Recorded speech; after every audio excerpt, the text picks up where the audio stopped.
সর্বনাশ হয়ে গেল গো, সর্বনাশ হয়ে গেল আমার। কি সর্বনাশ হয়ে গেল গিন্নিমা? কি হয়েছে আবার? তোরা তো সব ছোট জাত, তুই কোন সাহসে আমার কল থেকে জল খেলি? রোদে কাজ করতে করতে ভীষণ জল পিপাসা পেয়েছিল, না খেলে বোধহয় মরেই যেতাম, তাই তো জল খেয়েছি।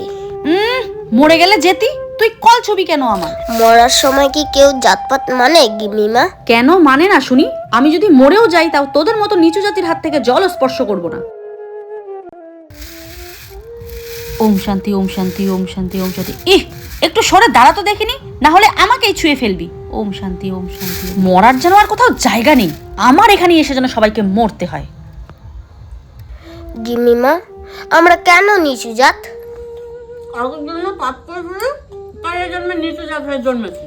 ভগবানই কি আমাকে নিচু জাত বানিয়ে পাঠিয়েছে? ওই ভগবানই তোদের নিচু জাত বানিয়ে পাঠিয়েছে।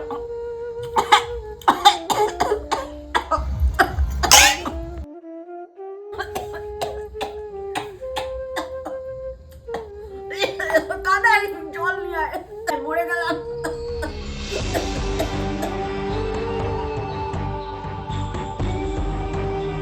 আমি যদি মরেও যাই তো তোদের মতো লোকের হাত থেকে জল স্পর্শ করব না।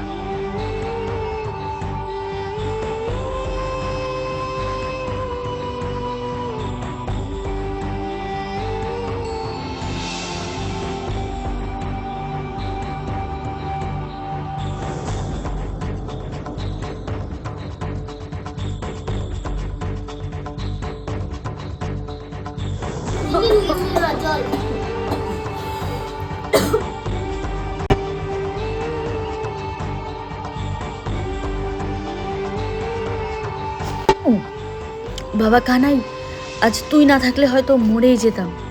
আমি তো বলেছিলাম মরণের সময় কেউ জাতপাত মানে না।